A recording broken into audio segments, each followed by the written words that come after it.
Bonjour à tous, j'espère que vous allez bien. Alors aujourd'hui, on se retrouve pour la quatrième et dernière vidéo sur cette série consacrée à comment accompagner un ado qui est addict aux écrans.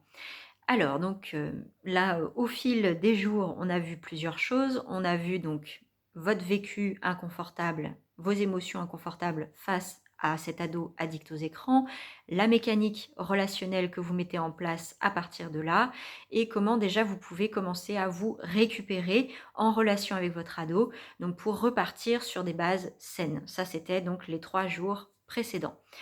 Et donc aujourd'hui, on va parler du cadre et donc comment on peut reposer un nouveau cadre dans la relation. Alors déjà, un cadre, sur quoi ça repose en fait? Déjà ça, c'est important de revenir aux bases pour moi. Donc un cadre, on le pose pour prendre soin des besoins. Ça et faire respecter et faire respecter des valeurs essentielles. C'est à ça que ça sert, un cadre. Du coup, le cadre que vous mettez en place avec vos enfants, vos adolescents, le cadre, il est là pour, non pas pour les contenir, mais pour les soutenir. Donc répondre à des besoins et faire respecter des valeurs fondamentales. Tout ça, c'est un soutien. Ce n'est pas censé les restreindre ou les limiter. Donc, bien sûr, ça peut se traduire par un cadre horaire, par exemple, hein, ça c'est évident, qui peut être perçu comme une restriction, une limitation. Mais fondamentalement, un cadre n'est pas une limite, euh, même s'il sert à faire respecter des limites, parce que les valeurs, effectivement, je dirais c'est assez subtil de saisir la nuance, mais donc, ce qu'il faut retenir, c'est ça. Un cadre, c'est là pour soutenir, c'est une base qui soutient, qui euh, aide à tenir droit, un peu comme le tuteur d'une plante. Donc vous avez le socle, le tuteur et l'enfant du coup ou l'adolescent qui s'épanouit en suivant du mieux possible cet axe-là en fait que vous donnez. Le cadre, c'est vraiment ça. Et donc la base, effectivement, c'est ça, c'est de prendre soin de besoins, de valeurs et potentiellement de limites, effectivement, à ne pas franchir. Euh, quand je parle de limites, je parle comment dire, de choses qui sont émotionnellement intolérables, en fait. Donc ça peut être certains mots qu'on emploie, certains comportements qu'on adopte. C'est des choses qui sont inadmissibles. Là, on va poser des limites. C'est important de voir, il y a une différence dans le fait de poser une limite au comportement parce que on pense que c'est ce qu'il faut faire, ou parce que ce comportement-là ou ce mot-là est inadmissible. C'est pas du tout le même élan. Voilà, c'est pas du tout le même élan, c'est pas du tout le même point de départ. Donc, ouais, je vous invite vraiment à observer, vous, quand vous posez votre cadre, la question c'est ça, c'est quels sont les besoins dont vous cherchez à prendre soin, quelles sont les valeurs que vous respectez et que vous cherchez à faire respecter. Et donc, quelles sont les limites à ne pas franchir? Donc, quels sont les espaces où c'est juste inadmissible qu'il y ait une transgression? Et vraiment, là, on parle vraiment en profondeur, en fait, hein, quand on est dans la notion de cadre. Je vous donnais l'image donc de la base avec l'axe vertical. Vous pouvez très bien imaginer que c'est votre bassin avec votre colonne vertébrale. Un cadre, c'est exactement la même structure. Et donc, quand on parle de poser la base, le cadre, c'est vraiment dans le bassin que ça se passe. Donc, c'est pour ça que je dis que là, on est vraiment en profondeur à l'intérieur. C'est de voir quels sont les besoins, quelles sont les valeurs et les limites à ne pas franchir. Donc les zones de sensibilité où c'est niet. Là, on n'autorise pas d'intrusion à cet endroit-là. C'est ça les limites. Et du coup, je dirais que le cadre que vous posez dans le cadre d'une éducation, Il est là pour prendre soin de vous, en fait, dans vos besoins, vos valeurs, vos limites, ça oui. Et il est là pour en même temps prendre soin de votre adolescent, votre enfant, dans ses besoins, ses valeurs et ses limites aussi. Parce que pour l'instant, il n'est pas en mesure de le faire tout seul. C'est ça aussi qui est important, c'est cette capacité-là, on la développe avec le temps, mais quand on est adolescent, on est encore en construction, donc on n'est pas apte à le faire soi-même. En tant que parent, en tant qu'accompagnant, on est là pour poser un cadre, donc qui prend soin de soi et de l'autre en même temps. Et donc quand on parle d'addiction aux jeux, enfin aux écrans du coup, addiction aux écrans, c'est important d'avoir conscience de ça, c'est qu'une addiction procure un faux sentiment de satisfaction d'un besoin réel. Le besoin de l'adolescent, il est réel. Et l'écran lui procure soit un sentiment de satisfaction qui n'est peut-être pas optimum, mais qui est déjà mieux que rien, soit une anesthésie, soit ça lui permet de ne plus ressentir son besoin et son manque, en fait. Si le besoin est insatisfait, ça lui permet de ne plus ressentir donc ce manque, cette insatisfaction. L'écran sert à ça. Soit il anesthésie, soit il procure un faux sentiment de satisfaction. Donc, dans le cadre de l'accompagnement d'un ado, c'est très important justement de pouvoir lui poser la question, en fait, c'est quoi pour lui l'avantage de l'écran? Qu'est-ce que ça lui apporte en fait? Qu'est-ce que ça lui apporte? Donc pour certains, ce sera qu'ils se sentent en lien avec le monde peut-être, ils se sentent en relation avec les autres via les écrans. Ça sous-entend un besoin de relation, un besoin d'être nourri en fait, à ce niveau-là. Et donc dans ce cas-là, vous pouvez creuser et lui demander, du coup dans les relations qui se créent via les écrans, qu'est-ce qui fait que c'est de bonnes relations en fait pour lui? Ou elle, du coup. Ouais, qu'est-ce qui fait que ce sont de bonnes relations? Qu'est-ce qui fait que ce sont des relations qui lui font du bien, en fait? Vraiment essayer de creuser la question, parce que le besoin de relation, il est humain, il est universel et il est parfaitement normal et il est bien réel.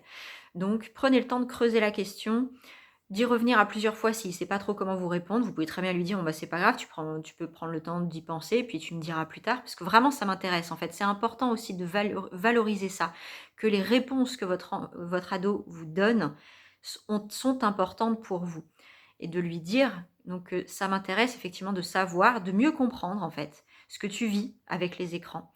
Donc si c'est en termes de relations, très bien. Si tu te sens en lien avec le monde, OK, j'entends que donc tu as besoin de relations, tu as besoin de te sentir en lien.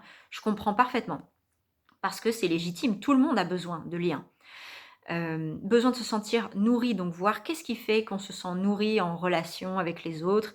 Est-ce que c'est le fait de plaisanter? Est-ce que c'est le fait de parler de ses émotions? Est-ce que c'est le fait au contraire, de parler de totalement autre chose et du coup de créer une grande distraction?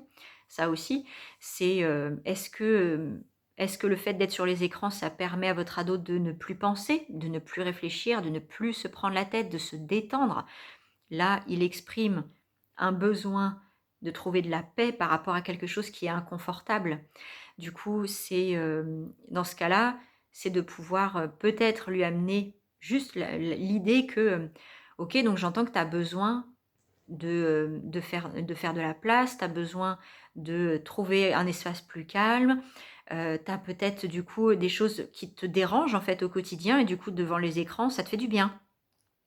Voilà, c'est un faux sentiment de satisfaction peut-être, ça vous en avez conscience, mais n'empêche que pour votre ado, ça a du poids, ça a de l'importance.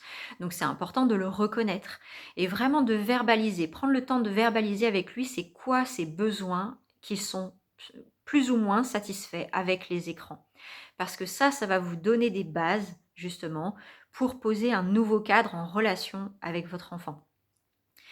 Pareil pour, éventuellement des valeurs, s'il arrive à verbaliser des valeurs. Bon ça on est un peu sur autre chose, mais peut-être que, par exemple, peut-être que le fait d'être sur les écrans, ça apporte un sentiment de liberté, à votre ado. Donc on peut sentir un besoin de liberté, mais la liberté, c'est aussi une valeur.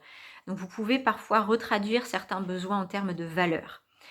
Et aussi potentiellement les limites à ne pas franchir.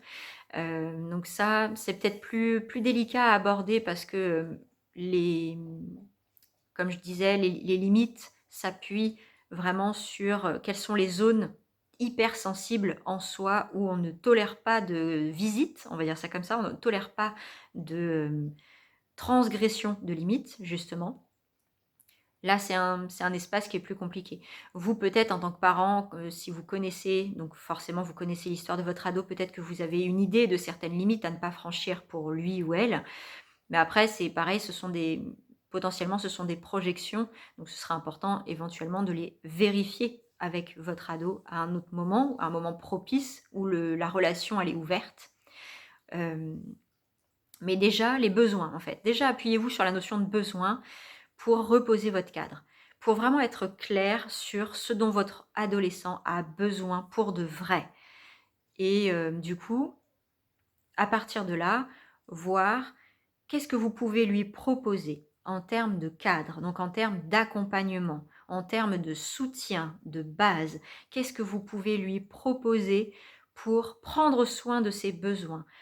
Pas en termes de plutôt que d'aller sur l'écran, tu voudrais pas faire autre chose. C'est pas ça. C'est plutôt de proposer des choses qui, de façon indirecte, vont prendre soin de son besoin. J'essaye de trouver un exemple pour vous donner une idée.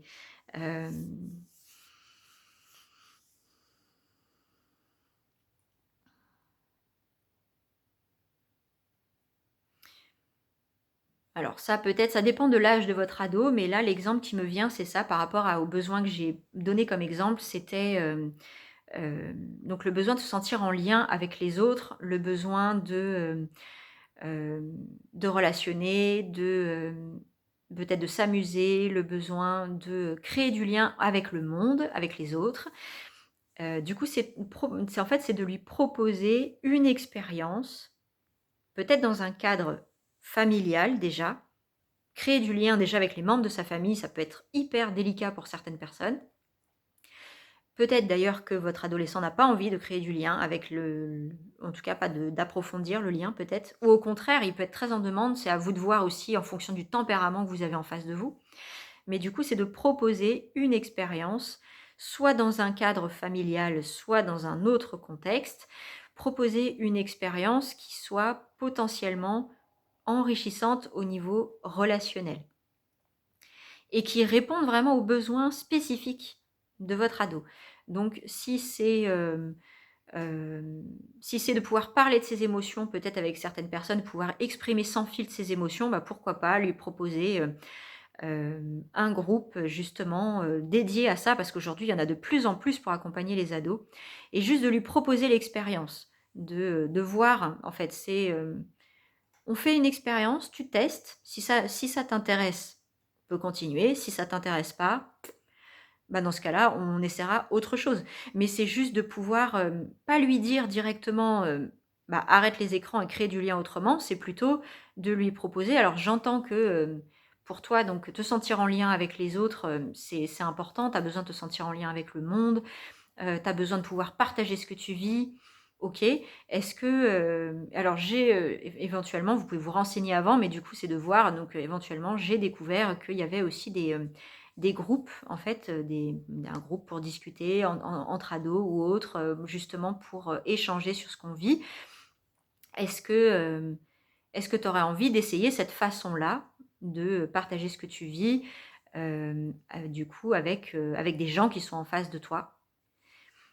Peut-être que la réponse sera non parce qu'il y a peut-être de la sécurité au fait de n'avoir aucun regard extérieur qui, qui nous voit en fait quand on exprime nos émotions. Quand on est sur un écran, on n'est pas forcément, on ne voit pas les autres. Donc c'est à partir de là, c'est de voir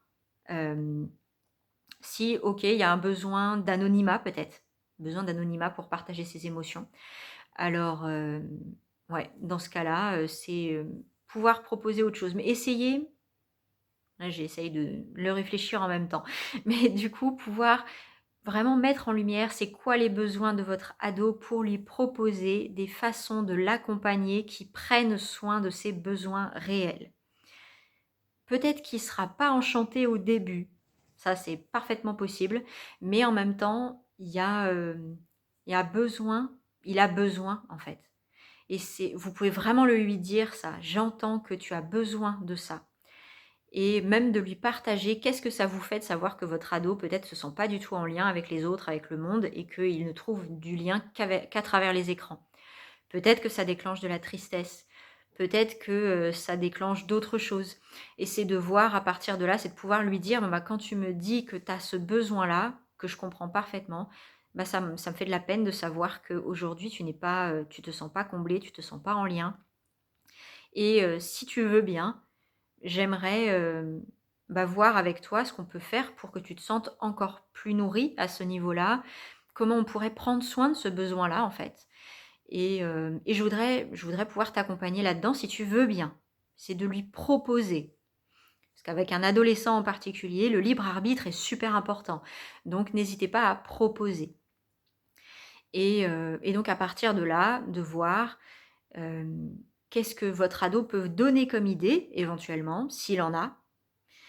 Et s'il n'en a pas, c'est de lui proposer des choses. Et dans ce cas-là, c'est de vous renseigner effectivement pour voir en fonction du besoin de votre ado, parce que l'idée c'est du sur-mesure. Hein. Là, on est dans l'idée de créer un cadre qui répond bien sûr à des valeurs, des besoins fondamentaux, oui, mais d'une façon qui soit vraiment adaptée à votre ado, à ses besoins réels. Et du coup, qui soit calé aussi sur vos valeurs fondamentales et vos limites.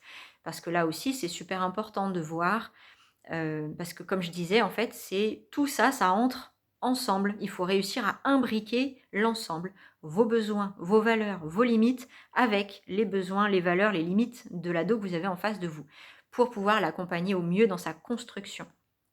Et donc là, en l'occurrence, dans le fait de prendre soin de ses besoins. C'est beaucoup plus facile de lâcher quelque chose auquel on est addict quand on est nourri autrement, quand on trouve une autre façon aussi de gérer ses émotions, parce que l'addiction aux écrans, très souvent, elle est liée aussi à une difficulté à gérer ses émotions.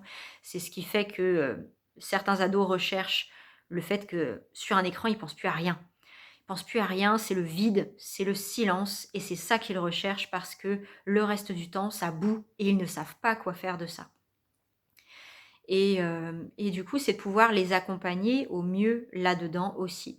Et si votre ado vous nomme ça, que ce qu'il recherche, c'est ce silence, vous pouvez vraiment lui verbaliser ça, que donc vous entendez que s'il a besoin de silence, c'est certainement que le reste du temps, c'est hyper bruyant à l'intérieur, que c'est peut-être hyper houleux au niveau émotionnel, que c'est peut-être pas facile à vivre. Voilà, de lui dire, j'entends que ça peut être peut-être difficile à vivre pour toi, quand c'est brouillon comme ça, et de l'accueillir là-dedans. Essayez de créer un dialogue en fait avec votre ado sur ce qu'il vit pour de vrai, ce qu'il ressent pour de vrai, et de l'accueillir avec bienveillance, tout en prenant soin du coup de ce que ça vous déclenche. Donc si ça vous fait de la peine, si vous voyez que vous aimeriez lui proposer des solutions à tout prix, là vous êtes à nouveau dans un système de réaction. Donc là, c'est pas l'idée. C'est pas de proposer des solutions à tout prix, c'est d'abord de l'accueillir, de l'entendre et de lui faire des propositions et de lui poser un cadre, en fait, petit à petit de l'amener à poser un cadre. Parce que c'est beaucoup plus facile pour un adolescent, pour un enfant d'une manière générale, c'est beaucoup plus facile de respecter le cadre de l'éducateur ou du parent quand il sent que son vécu émotionnel est accueilli par l'adulte qu'il a en face de lui. Donc on est capable de lui dire « Ok, j'entends que ça ne te fait pas plaisir du tout, que ça te met peut-être en colère, que là tu es vraiment en révolte et vraiment j'y suis sensible en fait, hein, ça me touche de voir comment tu réagis. » Et en même temps, là, on a besoin de poser ensemble un cadre pour que ça puisse te soutenir, pour que tu puisses grandir dans de bonnes conditions, pour que tu puisses t'épanouir.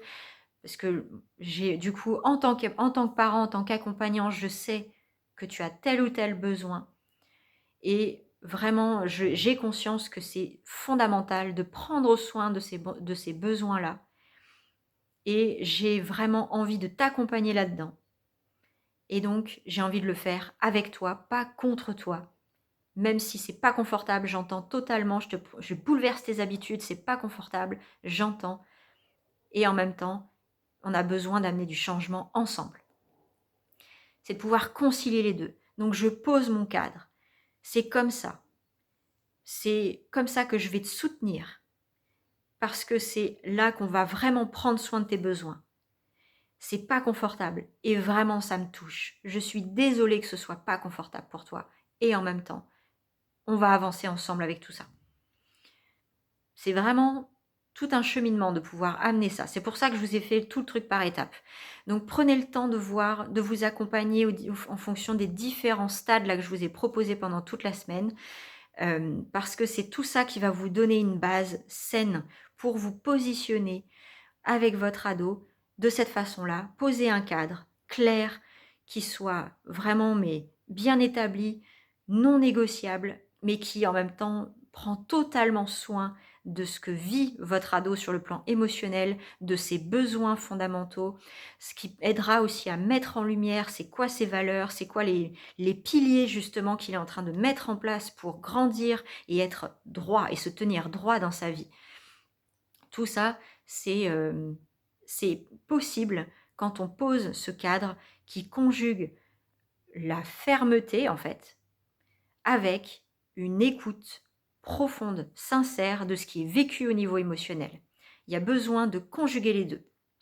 Parce que pour reprendre du coup cette image, vous avez votre base, vous avez votre axe vertical et l'ado il pousse là-dessus. Vous pouvez très bien imaginer que ce mouvement-là, c'est toutes les fluctuations émotionnelles que l'ado il va vivre au fur et à mesure où il va grandir à partir de cette base et le long de l'axe. Vous lui posez des bases, vous lui posez des valeurs, des bases, valeurs, et votre enfant, il va faire ça. Et ce sera houleux, d'où l'image, ce sera houleux, il y aura des vagues, il y aura beaucoup d'émotions parce qu'un ado, c'est plein d'émotions, même ceux qui ne les expriment pas, ils en ont tous à revendre. On le vit différemment quand on grandit, même si après on est toujours sensible. Et du coup, tout ça là, c'est vraiment une synergie à créer. Et plus vous allez être en paix avec vos propres émotions, plus vous arriverez à poser cet axe-là de façon saine, plus vous aurez d'idées aussi, parce que le fait de prendre soin de ses émotions, ça rend créatif. Donc si là tout de suite vous ne voyez pas quelles sont les solutions alternatives que vous pouvez proposer à votre ado pour prendre soin de ses besoins, c'est pas grave. Dans ce cas-là, prenez soin de ce que ça déclenche émotionnellement, parce que plus vous allez dégager ça, plus vous allez développer votre créativité. Donc vraiment, prenez votre temps pour vivre ces différentes étapes. Voilà, donc la vidéo d'aujourd'hui était un peu plus longue. En tout cas, j'espère que le thème de cette semaine vous aura intéressé, que ça vous aura donné des pistes, des clés pour cheminer là-dedans, pour vraiment accompagner votre ado d'une façon différente, plus responsable, plus consciente, bienveillante aussi. En tout cas, ça me tenait vraiment à cœur de vous partager ça et je suis très contente donc d'avoir pu vous dispenser tout ça cette semaine. Donc comme toujours, si vous avez des questions, des commentaires, n'hésitez pas à les mettre. Ça m'intéresse toujours de vous lire et j'ai vraiment à cœur de vous répondre, de vous accompagner dans ce que vous vivez. Si vous n'êtes pas abonné à la chaîne, n'hésitez pas à vous abonner aussi. Voilà, toujours, ça me fait très plaisir de vous accueillir dans cet espace. Et puis, donc je ne sais pas quel sera le prochain thème, mais en tout cas d'ici la prochaine fois, je vous souhaite vraiment une très belle journée. Prenez bien soin de vous et cheminez bien dans tout ce processus-là. À bientôt.